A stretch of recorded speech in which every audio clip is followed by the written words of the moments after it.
Depois de 16 anos, uma das figuras políticas há mais tempo no poder e no comando do seu país está de malas prontas para deixar o cargo de chanceler da Alemanha. Nas eleições gerais deste domingo, o Partido Social Democrata foi o que teve mais votos, com 25,7% do total. A União Cristã Democrata, o partido de Angela Merkel, ficou em segundo, com 24,1%. The CDU-CSU bloc, which has just been handed its worst ever result in a national election. Merkel chegou ao poder aos 51 anos, numa época de crescimento econômico global, mas também de dificuldades na economia alemã, que tentava se modernizar por meio de reformas estruturais. A propósito, não acho que seja mais difícil nos unirmos na política externa do que em algumas questões políticas internas essenciais. Acho que é uma vantagem das semelhanças que existem, em parte, sobre os assentos que também podem ser definidos se, como chanceler federal, eu também tiver a oportunidade de criar programas de visita. Mas precisamos ter boas relações com os Estados Unidos sem que a Rússia seja afetada por isso. Acho que também é nosso desejo comum.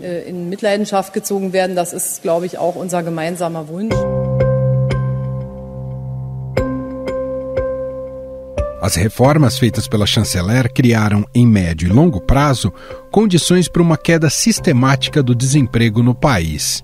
Conhecida pelo seu pragmatismo, conseguiu dialogar com adversários e se adaptar a situações adversas, inclusive governando com adversários.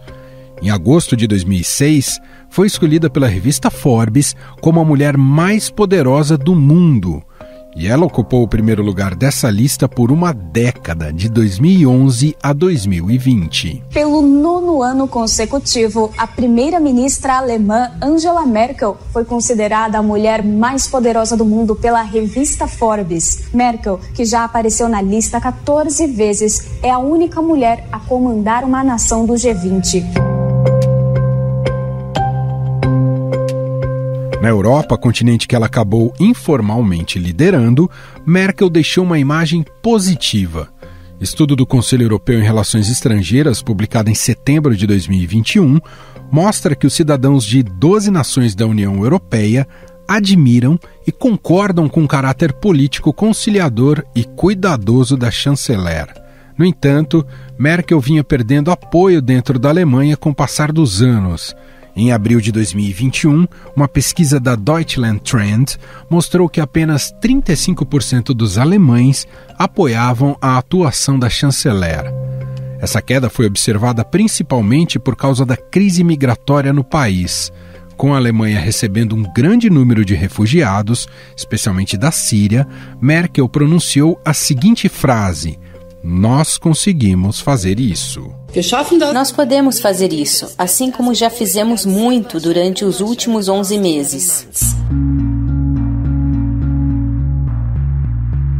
Apagadas as luzes da eleição, a política alemã entra agora em uma nova fase, a das negociações.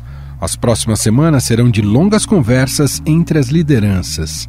Após anos de coalizões entre os dois partidos, o Social Democrata e a União Cristã Democrata, há indícios de que serão necessárias 3 legendas para formar uma maioria dessa vez.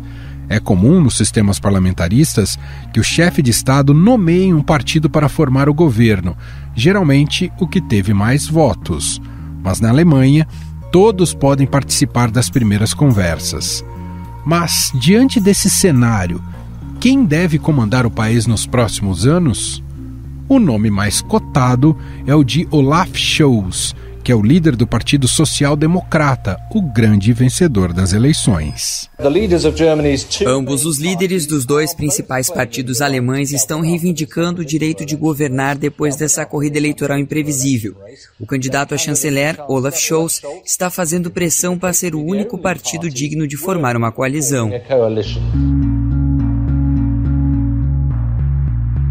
Ele é o atual ministro da Economia e vice-chanceler da Alemanha, em um acordo que permitiu a Angela Merkel continuar no poder em 2017.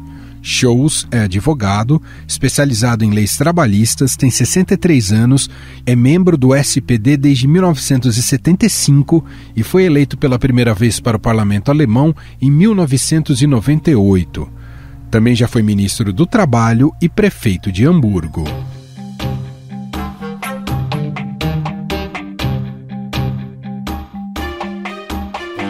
Independentemente de quem assumir o posto de Angela Merkel, os desafios para o futuro do país não são simples. A Alemanha tem 2 problemas estruturais, um doméstico e outro geoeconômico. A maior economia do euro tem um problema de crescimento a médio e longo prazos, com uma projeção de crescimento de 0,5% em 2026. Economistas concordam também que o futuro governo na Alemanha terá de lidar com frentes que Merkel não priorizou, como a digitalização da economia. E a Alemanha tem um grande desafio hoje, a economia alemã tem um grande desafio em 2 campos, a digitalização e em novas energias. Ela deixou uma economia, sumarizando aqui, que é uma potência, mas é a potência da economia do século XX, que é a economia industrial, de engenharia. Agora, o desafio que ficou para o sucessor é exatamente acelerar a digitalização, toda a transição energética.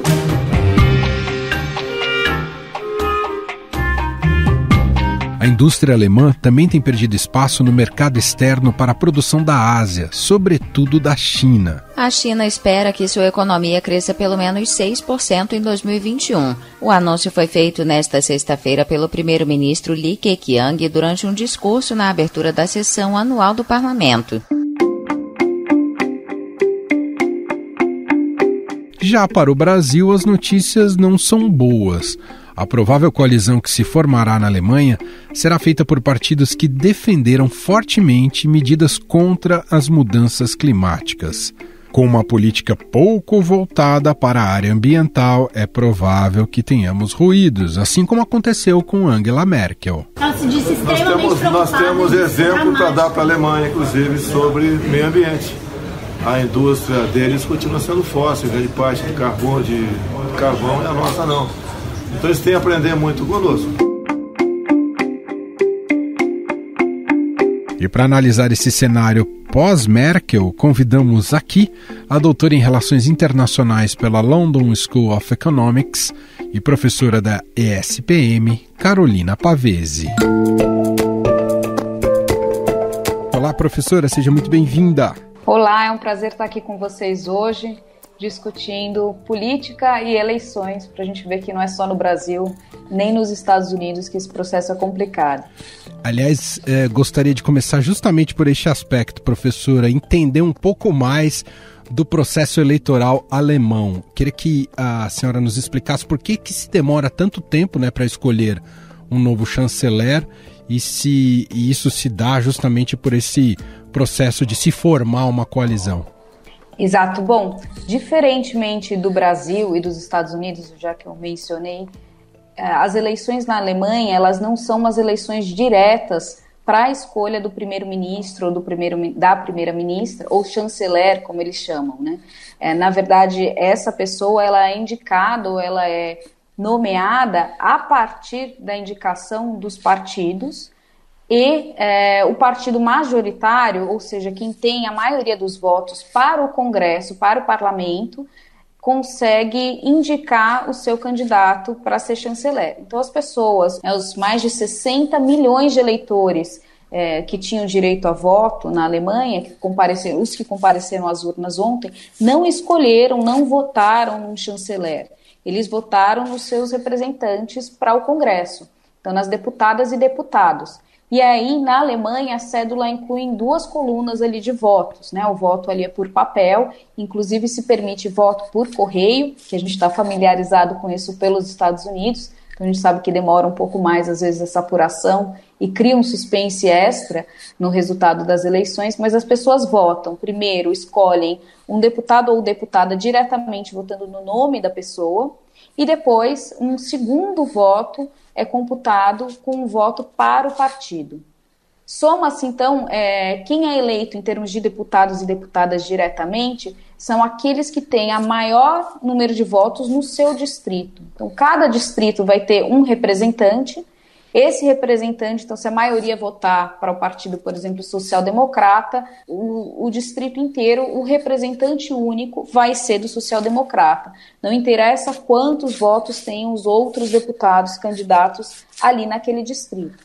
E nisso se compõe, então, por essa indicação dos distritos, a gente tem um total de 299 parlamentares eleitos diretamente, mais os votos que as pessoas optam pelos partidos.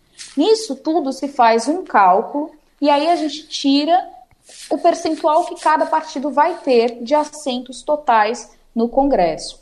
Se a gente somar esses 299 de votos para deputados e deputadas, mais 299 assentos que a gente tem, dessa lista de indicação para partidos, a gente vai ter um total de 598. Mas aí vem a pegadinha para adicionar, ainda fica mais complexo. O parlamento ele pode se expandir até um total de 735 cadeiras. Nossa! Então, a lei, que é não tem uma regra clara para a nomeação dessas cadeiras, depende da população de cada distrito, do número de votos de cada partido, para se ampliar o número de assentos do Congresso.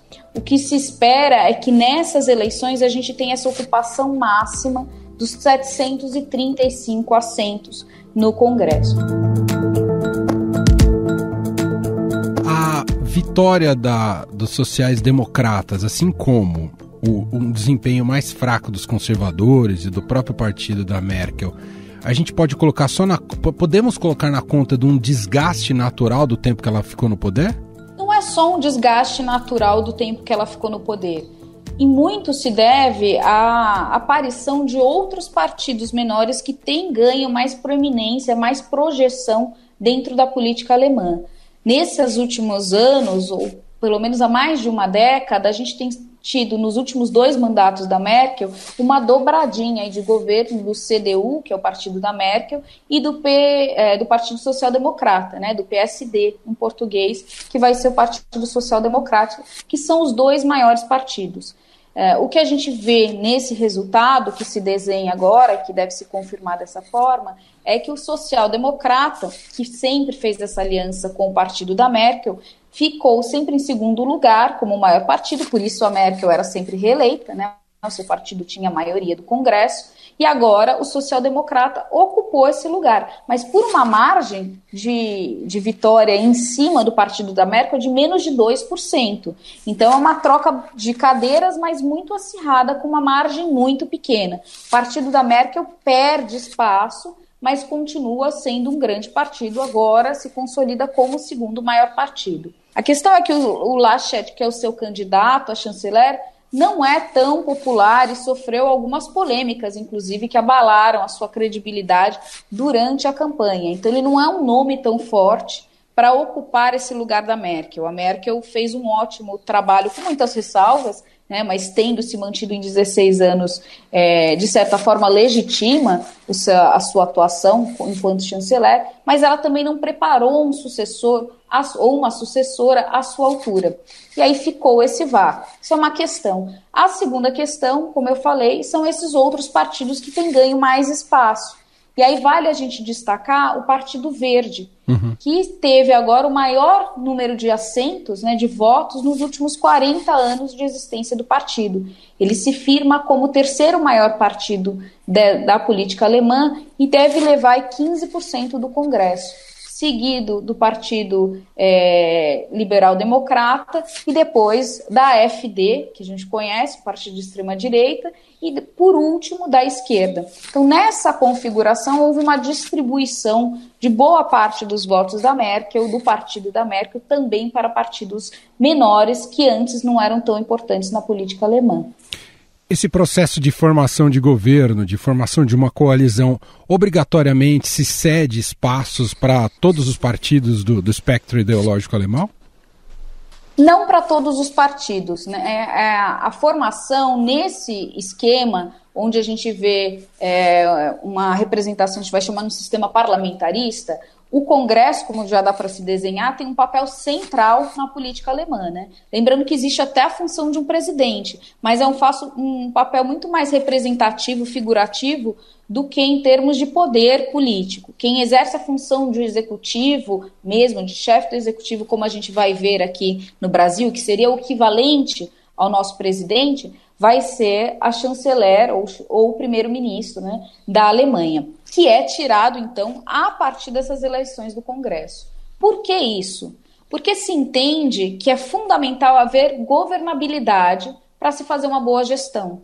Se a gente faz uma separação, como a gente tem um sistema presidencialista brasileiro, onde a gente vai ter um voto para o presidente que é independente da formação do Congresso, a gente fica condicionado a ter uma compatibilidade de agendas e uma base de apoio do presidente junto ao legislativo para a gente poder ter governo de fato. Senão os projetos de leis, os orçamentos, tudo isso fica atrelado, condicionado a um apoio do Congresso que nem sempre vem.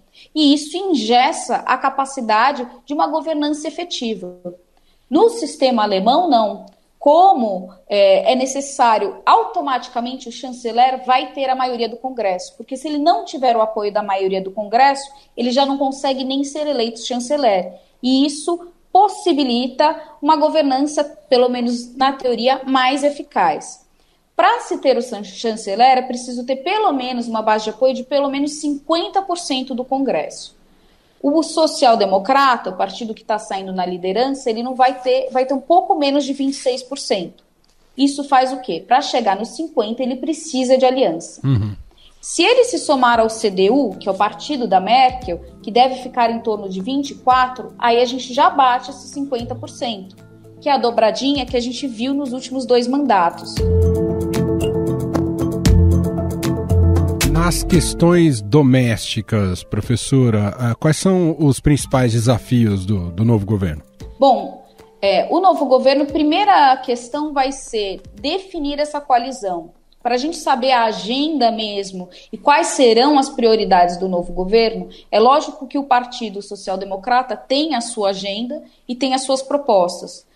Mas a formação de uma coalizão significa muitas trocas, muitas concessões sendo feitas para acomodar os interesses e as preferências e as prioridades dos outros partidos.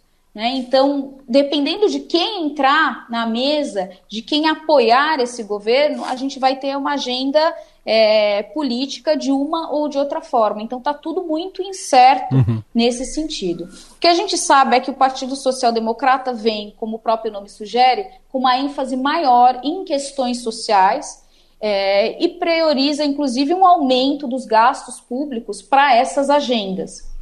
O candidato deles a chanceler é o Scholz, o Olaf Scholz, e o Scholz ele é já o atual vice-primeiro-ministro, né? Então ele trabalha já no governo da Merkel, é inclusive o ministro de Finanças da Merkel, e a gente pode ter um pouco de exemplos da gestão dele enquanto ministro das Finanças, porque ele coordenou esses fundos estruturais aí para a pandemia da União Europeia, né? Esteve na frente da liberação de fundos bilionários de combate à pandemia e de ajuda econômica que vieram da União Europeia, e também agora nas recentes enchentes que chocaram a Alemanha e causaram muito estrago, ele também, enquanto ministro de Finanças, liberou recursos extras, também volumosos, para essas questões. Então isso fica claro que, embora ele seja bem conservador, quando entram questões da liberação de recursos em temas que para ele julga importante, isso ele acaba fazendo. Então, a gente pode ter uma maior flexibilização em termos desse controle rigoroso que a Alemanha tem de gastos públicos. Isso é bom para as questões sociais, que têm ficado pendente, né, na Alemanha. Um desafio a mais aí vai ser um possível fluxo migratório, que a gente vislumbre um aumento desse fluxo migratório, principalmente com a crise no Afeganistão. Em relação à União Europeia, a saída da Merkel, né, como uma das principais lideranças políticas, cria um vácuo na União Europeia? Novamente vai depender da coalizão, cria um vácuo, assim, de imediato a gente vai ver uma ausência, né? Essa ausência da Merkel, ela vai precisar ser preenchida de alguma forma. Em termos materiais, objetivos, a Alemanha é um lastro do processo de integração europeu desde a sua criação em 1951. Então, olha, imagine quantos primeiros ministros já não se passaram e a Alemanha sempre afirmou esse protagonismo e, de certa forma, um patrocínio do processo de integração europeu. Isso não deve mudar, a gente vai continuar vendo a Alemanha como um país central na manutenção desse processo de integração da União Europeia. Lembrando que a Alemanha, né, a União Europeia hoje, sem o Reino Unido, tem 27 Estados-membros e a Alemanha sozinha tem um PIB de quase 25% do bloco inteiro. Uau. Então ela é uma potência econômica inigualável. Em troca dessa manutenção do bloco, ela acaba financiando, ela também é uma grande patrocinadora, não só política, mas também financeira desse processo de integração. O Olaf Scholz, né, que deve assumir como chanceler, tem esse compromisso com o processo, com a União Europeia, e isso não deve abalar a União Europeia. Aí vai depender novamente da coalizão, né? Espera-se que o Partido Verde, que é o terceiro mais bem votado, entre nessa coalizão, tem negociado, e como o próprio nome sugere, as causas ambientais e principalmente políticas de combate às mudanças climáticas são o foco central da agenda desse partido. E também é uma temática muito cara aos eleitores e eleitoras da Alemanha, que inclusive votaram em outros partidos. É muito cedo, professora, para vislumbrarmos como pode se dar a relação com o Brasil. O Brasil acaba sendo um personagem muito lateral nessa relação com a Alemanha? Olha, o Brasil e a Alemanha têm relações de investimento, relações comerciais que são importantes, né, principalmente do lado da Alemanha. A Alemanha é um grande exportador e exporta para o Brasil, mas não somente em termos de preferências de parceiros comerciais. O Brasil é um parceiro muito pequeno em termos gerais para a Alemanha. O que será importante é a gente ver, provavelmente de imediato, enquanto a gente ainda também não passa por um processo de eleição, né, para o ano que vem, deve-se manter esse distanciamento que a gente já acompanhou com a Merkel. Uhum. Na verdade, são poucos os países que, no momento, querem ser vistos ao lado do Brasil e que consideram frutífera uma parceria política com o Brasil. Como a Alemanha deve adotar uma política de mudanças climáticas mais enfática, como o Brasil vai se portar agora na COP em novembro, que a gente já meio que pode antecipar que não vai ser uma performance muito maravilhosa, né?